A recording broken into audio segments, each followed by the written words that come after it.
We've gotten up to Pasuk Yud base. Shlomo, you weren't here yesterday to join us. No. Would you like to start today?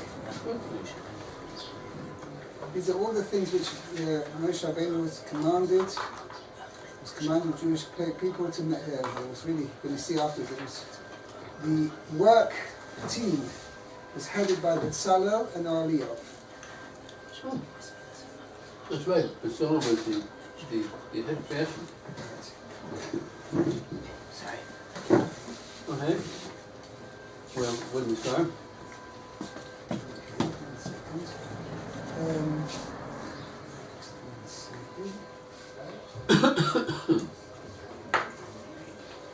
Pasuk Yud base. Es ha'oroin over the page. Over the page. Start pasuk. Okay. Es ha'oroin v'espadav. No, Yud base is et ha'aron. Right. V'et badav et ha'kiporet. V'et peroket ha'masah. Okay. Okay. Also, So now what it means, Aron is the ark. the ark. Es badov. Is its covering. No. Badov. It's poles. It's what? Poles. Oh. Yeah. Bad. Like Bad is like a pole. oh, that's right. Okay? It's interesting why it's called that because it's other names for poles. It's boat. Okay? Es HaKodesh is what you mentioned before. It's the kaporet, is not the curtain. Kaporet is the covering. Oh, and it looks like atonement. Yes, you're right, because when it means a person that goes for atonement, an atonement is something that is a cover-up deal. That's what atonement is. Oh, it's like covering up your dirty linen. Oh, think about that. Okay? Okay. The Eis Poroiches Hamos. Okay, that's the curtain. Yes, that's the curtain. Okay, and it's called Hamasach. Okay? What is Masach? Formerly, most of the commonly used nowadays in computer language. No, it's a machine. Masach. It's a machine. No, that's not the machine. Oh. It's the screen. The screen. Oh yeah, right, like a Rashi. What's screen? Rashi actually means something else, but Masach is the screen. We'll see that it means that it has the other meaning of the screen. That's where it comes from. Yeah, what is a screen? The idea of a screen. It's like something like that. Right. That's the sense it's used in. Okay. Now Rashi's going to explain. Look at Rashi here. It's a curtain, right? But Perekas also means curtain. Okay. For the pizza. So it's a double layer. So maybe it's separating men and women there. I'm assuming it's a double layer. Sorry? No, that's separating the men and the women. No. That over here we're not. It's separating between the holy of holies but the less holy and the sanctuary, like the Kodesh. Okay. The Baruch was a curtain. Covering the Kodashim.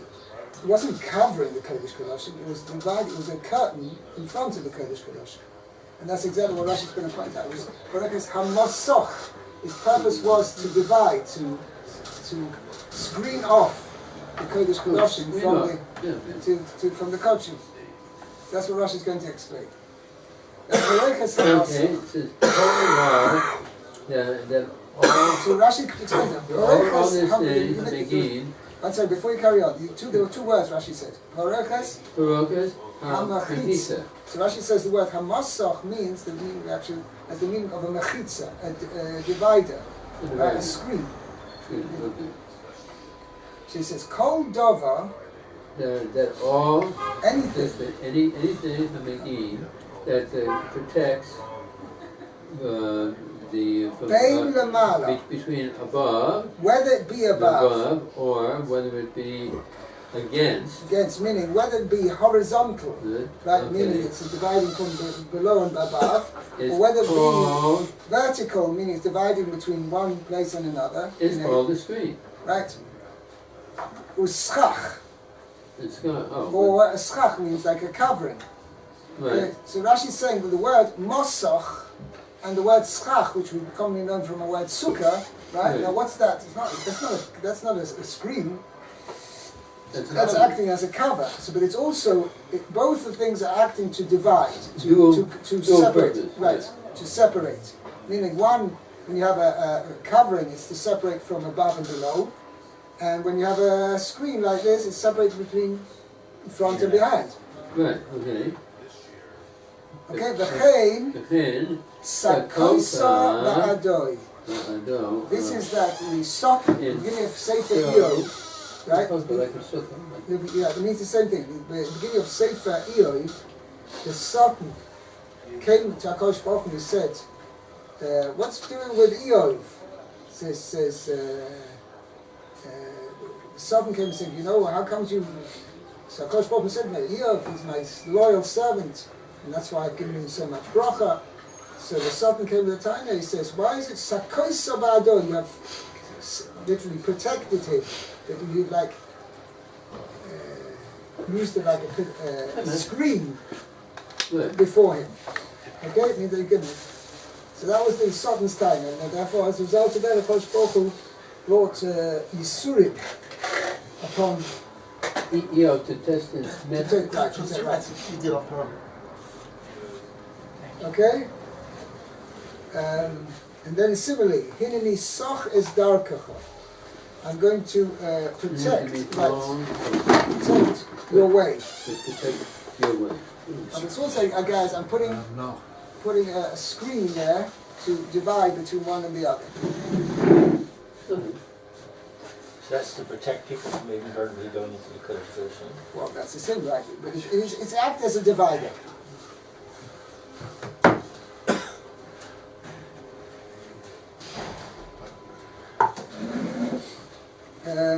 Yeah. Okay.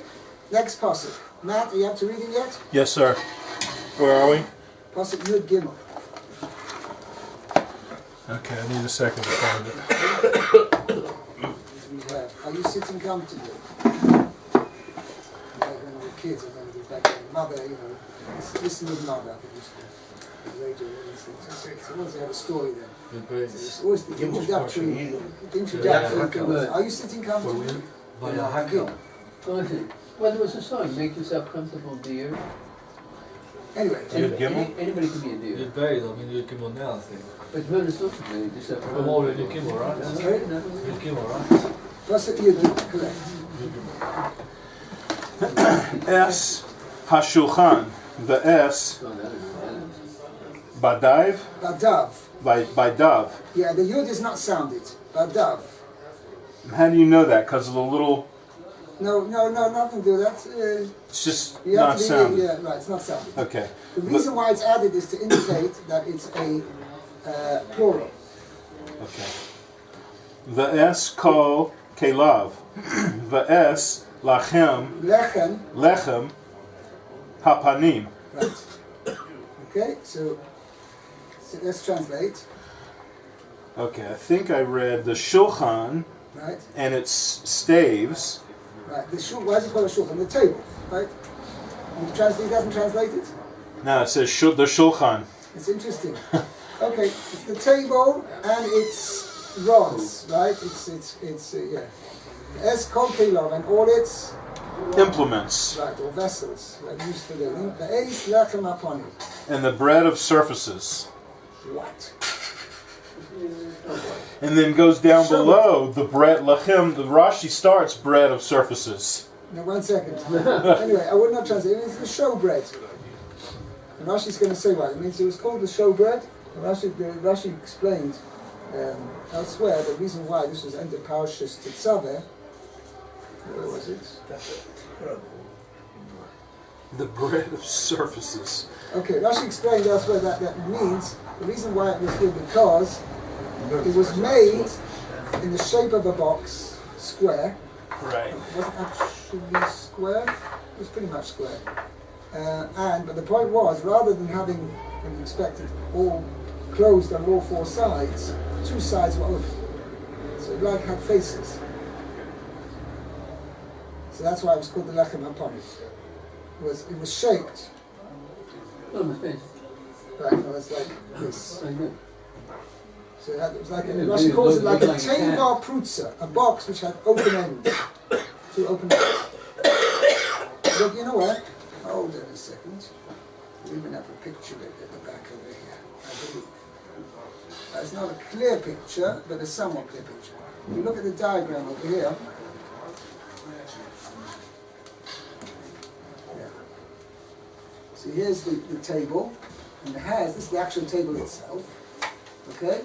And then they had these kind of stands over here with little rods holding them together. And the different loaves of bread, there were 6 loaves in each set, there were 6 loaves, one on top of the other. And they actually had staves in between, little staves in between to separate between the loaves of bread. And this was the actual bread, like this. It actually was shaped a little bit different. I don't have the book over here to show you exactly. But here, according to this, it basically, as you see the picture over here, it looked like a somewhat gutter shaped, a flat gutter. Okay? That means it's like a box, but open, two sides open. Okay, that's Lechem HaPanim. Okay, so Rashi's going to explain. That's exactly what Rashi's going to explain. Okay. Lechem HaPanim, the bread of surfaces. Kavar Perashti. I have already explained. Al Shem Shahayu Lo Panim. Lechan Uchan. That it is called the bread of surfaces because it had surfaces standing vertically at either end. Shehu Asui Kamin Teva Harutza, for it was made like an open box with 2 of its walls missing. Now that is an amazing chiddush, way he's translating it, because I understood where he says Kvar Pirashti. Okay, you'll see in Parshas Truma.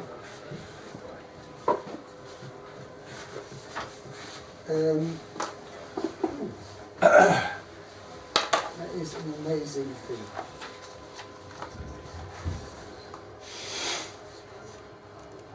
In Parshas Truma it says, "When Nosat Alashon Lechem Ponim Lefonai Tomit."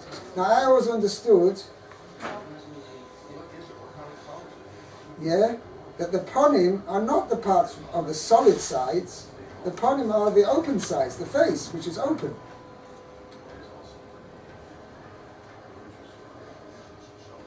And I'm just trying to look over here.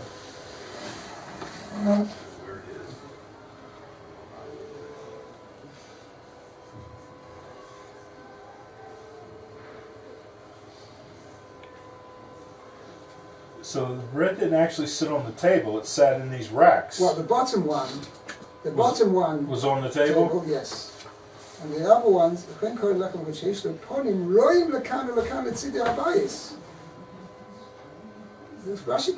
says quite clearly, the reason why it's called ponim is not the solid sides are called ponim, the open sides are called ponim. Because they were facing, they looked out. Like the bread Kaviyachal looked out on both sides to the bias.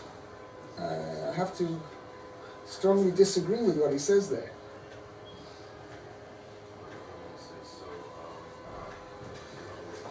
I'll look again, let me check. Parshas Emor, because that's where the actual Parshas is mentioned.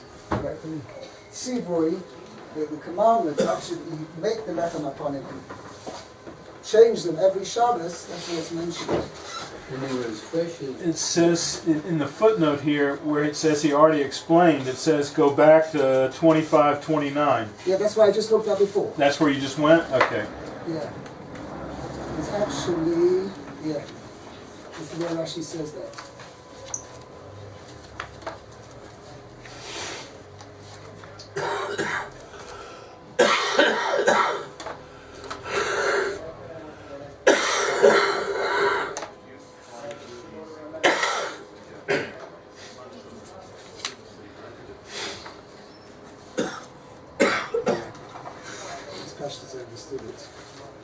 I'm just going to look over here. Rashi's Emor. The end of Rashi's Emor. I can't think of two sources of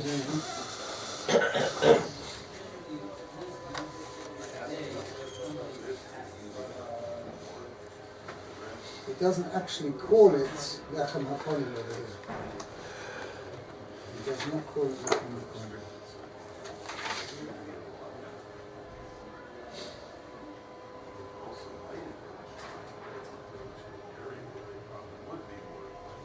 Very interesting.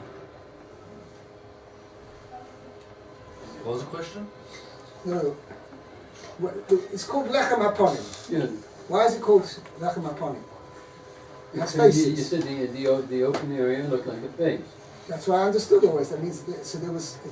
That's why the name showbread, right? Even though it's spelled S-H-E-W, but it really means S-H-O. Well, in present day English, S-H-E-W is old D English, you know, L-L-D-E English, right?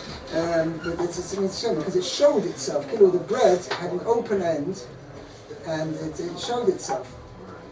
Right.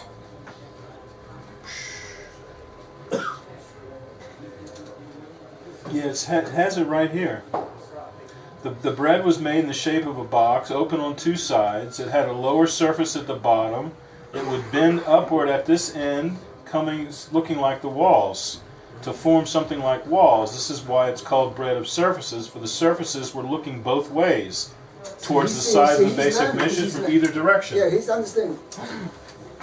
I didn't understand it that way, and I think it's a very big chiddush what he's saying, that the ponim are the solid sides. And it doesn't mean that. It means the open ends were looking The face sides, the open sides. Right. Okay. Nice. This is Torah. Okay. This is beautiful. Okay. A difference of opinion. Absolutely. So the bread was like the shape of a face, right? Okay, let's go on now. But more. The bread had the shape of a face, right? No, the bread didn't have a shape of the face. No. Just the reason why Rashi is explained. The reason it's called a face because Rashi means because of open sides. Just like when something has a face, it means it's open. It's showing its inside to others, to out. That's what it means it has a face. It's the same thing. Okay.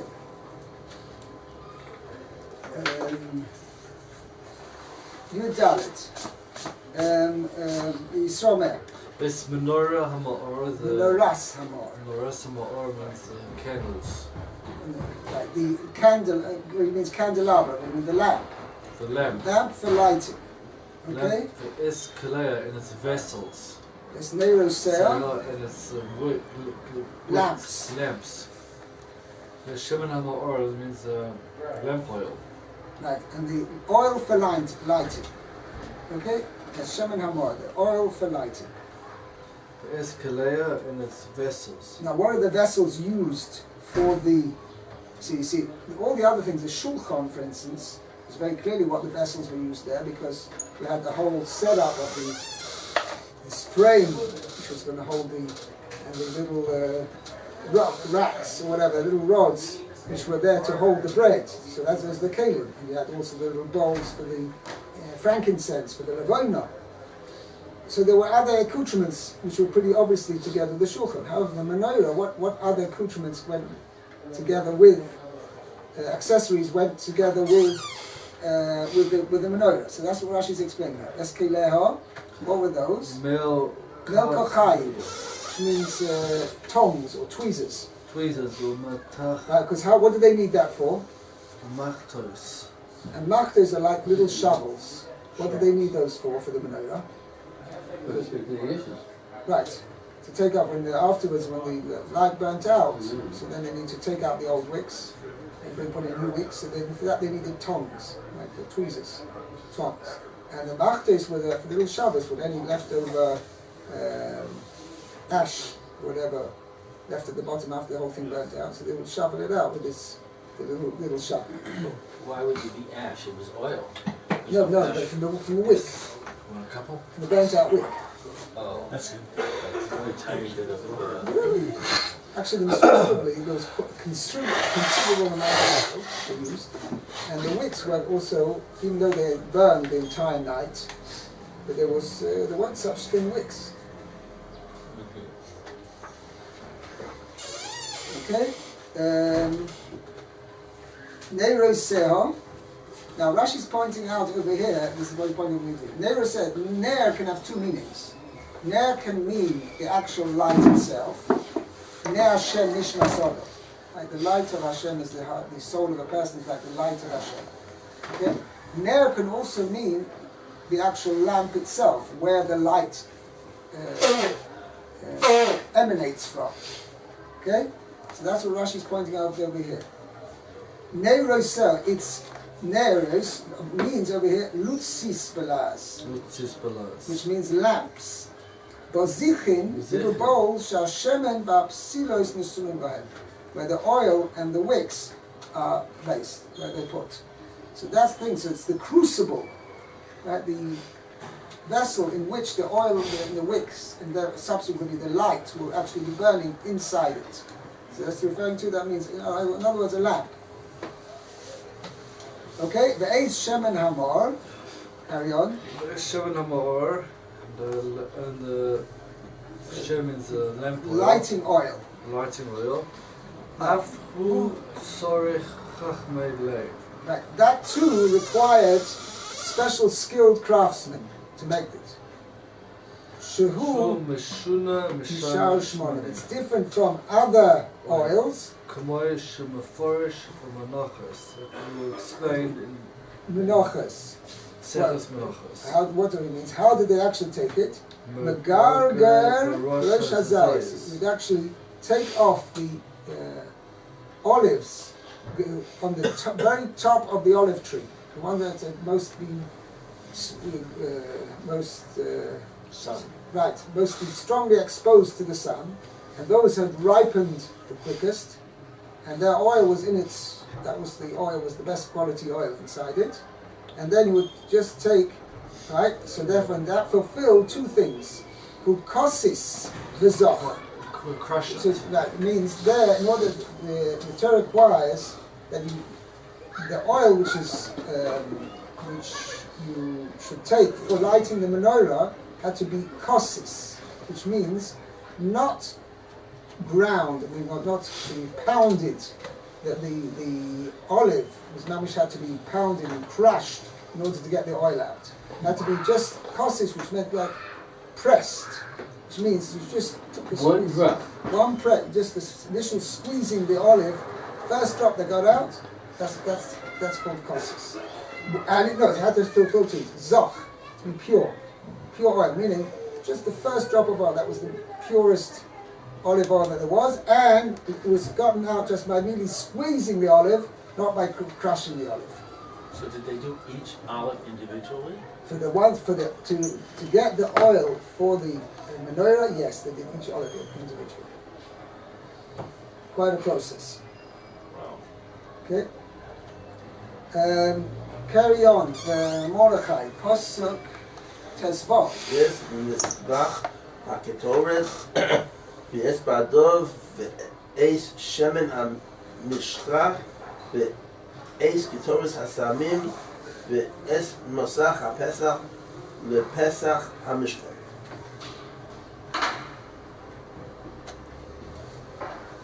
Okay, that's Mizbach HaKetoret V'es Ba'adov.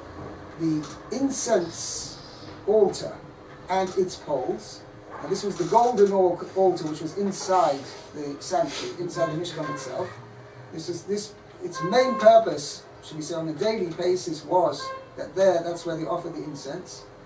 As Mizbach HaKetoret V'es Ba'adov and its poles, the Eis Shemen HaMishcha and the anointing oil, the Eis Ketoret HaSamim and the spice incense, Ves Mosach HaPesach LePesach HaMishkan. Means the entrance curtain for the entrance of the Mishkan. Now Rashi is going to explain what does it mean, Mosach HaPesach. Says Rashi, you have the Rashi top of the second column. Mosach HaPesach, Viloin, a curtain Shelifnei HaMizrach, which was before the eastern side of the Mishkan, Sheloi Hayu Sham Kroshim V'lo Yeriyos. On that side, there were no beams, meaning the actual beams which made up the walls of the Mishkan. They weren't on that side. Okay, V'lo Yeriyos, and neither were they drapes, meaning there was no ceiling over there. Whereas the drapes, or should we call it the material which was used to cover the roof of the Mishkan, hung down by the sides. Right. And that hung down on three sides. Right? The two north and south and the western side. Okay? But on the eastern side, you just had 4 pillars. Right, that's the whole thing. Diagram over here. I don't think so. Yeah, there is, next to the page that it shows. Yeah, it's just an aerial view. There's no actual Right. picture. So here, on this section over here, this is an aerial view of the Mishkan. So over this entire area, and along here, and along here, and along here, there were urios, there were drapes, which hung over, they covered the top, and also hung over by the sides. But at this end over here, there were just 4 pillars, or 5 pillars actually, and there was no partition, there was no curtain. So this Mosach HaPesach, that was what closed that off, screened that off. So this was the screen for the entrance of the Mishkan. So it was not a curtain, it was actually like a solid. No, but it was made of material. So you could open and close, otherwise how could they get in and out? So how did it hang? It hung On hooks on the top. On these 5 pillars, these 5 pillars had hooks, and from those hooks, that's how they hung. Okay, and let's continue. Next passage. Maybe after the next test. Sorry. Yud Zayin. Okay. We didn't read Tessayin. Read Tessayin first, please. Ace, Mizbach. Mizbach, Ha'olah, Ve'es, Michbad, Bar. Michbar, Hanechoshes, Asher Lo, Es Biyadav, Badav, Ve'es Kol Kelav, Es Hakior, Ve'es Kano. So, Mizbach is an altar? Yeah, so no. So as a plain form, non-construct form, regular form, would be Mizbech. Right. But when you have a construct form, it's connected to the next word, it's called Mizbach. Mizbach Oila means the altar of the burnt offering. Okay, the altar of the burnt offering. Which means, you use the word burnt offering, but it means anything that had to be burnt was supposed to, its service was required that should be burnt up. So that was burnt up on this altar. So that included, when it came to a burnt offering, so the entire animal was burnt up. So that was brought up there. And then regular, so other offerings, like a peace offering, where most of it was eaten, but the certain parts were also brought on the Mizbeach and they were burnt up. For instance, the fats, chelev, or the other parts which were supposed to be burnt up. So therefore, anything that was oila, anything that had to be burnt up, right, went onto that Mizbeach. So it was called the altar of the burnt offerings. Okay? That's Michbar HaNechoshes. Michbar HaNechoshes. Something of the copper. Right. It actually the means copper altar. Yeah, it means it was like a kind of I've forgotten what I called it. It's like a lattice work which was around the middle of the. Oh, I know what you're talking about. Yeah, I think. So this is for the Mizbach Ha'olah. Yeah. Okay. Now the picture of it over here. See this thing over here. Okay? So this is actually 2 things. It was the look back in Prash's trunk. So one was the Michbar, and the other one was the let me check out what it's called. The Prash's Chumash. This is it. It's always the end.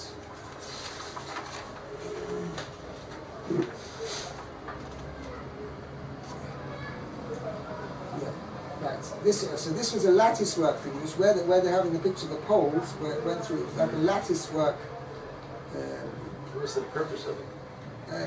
For decoration. It was another purpose to make a dividing line because certain offerings have to have the blood sprinkled on the lower half of the altar, and certain offerings had to be had the blood sprinkled on the upper half. Oh. So this was like a divider between the upper half and the lower half. That was this mikvah. It was a lattice work. This altar was covered with blood Oh, it's going. from all the sprinkling? Yeah, sure. They washed it. I guess when they went to the journey, they washed it or whatever. Because I remember hearing that there was some kind of a drain That is true. There was a drain for the major part that of was the on blood. the top, not the sides. No, so once there were two drains. There was a drain for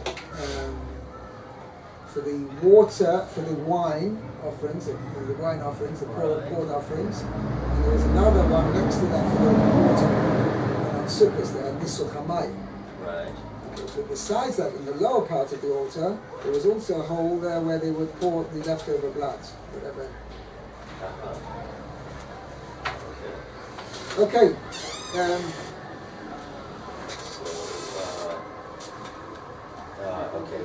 Asher lo, that was to him. Which would belong to it, meaning to the altar. To it. Okay, so that's the screen. It's not a screen, it's a lattice work. Lattice work. Okay. Es badav and its poles. The es kol kelag and all its vessels. The vessels for the altar. Right. The es hakiur. Hakiur is the bowl. Is the basin, right? The basin. It's like we actually spoke about it in the beginning of last week's parasha, because that's where it's mentioned. It's like a washing urn. Right. Okay. That's the one that was made out of the mirrors. Yes, correct. Right? Okay. The es kano. I don't know what kano is. Its base. Its base. Oh, the base of the altar. No, it's the base of the washing urn. The stand. It was on a stand. Okay. Okay. Let's go back to the next. There's no Rashi on this pasuk. Let's do the next pasuk. Pasuk Yud Zayin.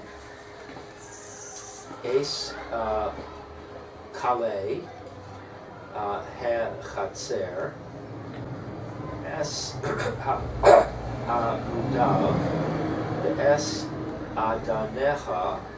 The es masach. Sha'ar ha-chatzer. So, Kale ha-chatzer, something of the courtyard? Yes, it means the hangings, basically, which acted as a partition to cordon off the chatzer from the rest from outside. So they were called kloim. They were actually, the reason why they're called kloim, because they were crocheted. It's crocheted material, from crocheted linen. Okay? Amudav. Its pillars. There's Adoneha. And its sockets. Which means bases or whatever. Okay. Now, Masach Sha'ar ha-chatzer. And the screen of the entranceway of the courtyard. Now, Rashi's going to ask this question over here. Yes, Amudav. Yes, Adoneha. Now, what is Amudav sounds? What's that? What kind of suffix is that referring to? Is it masculine or feminine? Masculine, right? Right. Adoneha. Oh, feminine. Right. So you've got to make up your mind. What are we talking about? Its pillars. It, referring to it, sounds as if it is masculine. Right. It's Adoneha and its sockets. It sounds to me it's feminine. It's referring to something feminine. So make up your mind. Which one is it? Masculine or feminine? So says Rashi, Chatzer. Behold, the courtyard. Karui, Khan. It's called here. It's called here. Lashon with the language Zahar of male. The In other words, Lashon, masculine. right, masculine, and the language Nekeva, feminine. It's got masculine and feminine languages. The pain, and so Dvarim Harbe. Many words like that. many words. Okay, Rashi must note that Rashi mentions this in the beginning of Parshas Vayishlach. Right? it says that if Esav, Yaakov Avinu said, if Esav comes, El Machane Ho'achas Vehikohu, right? If he comes to the one camp, Achas, Machane Ho'achas, that's feminine. Achas is the feminine form for one. Why do you say Echad for masculine? Achas is feminine. So it sounds like Machane is a feminine noun. Machane Ho'achas. Vehikohu, and he smites it. Who is a masculine form. Right. As we say, v'hikha, we would say, right? Smite it, it would not feminine. So therefore, Rashi says over there, there's some words which are sometimes masculine, sometimes feminine. Why is that so? That's a big discussion. I thought he was going to say that the pillars are masculine because they have the masculine part that fits into the socket. And like when you talk about Right, you have masculine and feminine. So the pillars have the masculine part sticking down, and the sockets are the holes that they fit into, so they're the feminine. That's what I was thinking. That's what I thought. Yes, but that it would answer to say that Adonim, they themselves are feminine, and the pillars themselves are masculine. But to say both of them is talking about its pillars, Right. and That's its, the problem. both of them are referring to the chotzer, referring to the courtyard. You couldn't say it's masculine pillars and it's feminine sockets. I don't know. I'm not sure. Anyway, we'll have to stop here. Yeah. Hashem to be continued.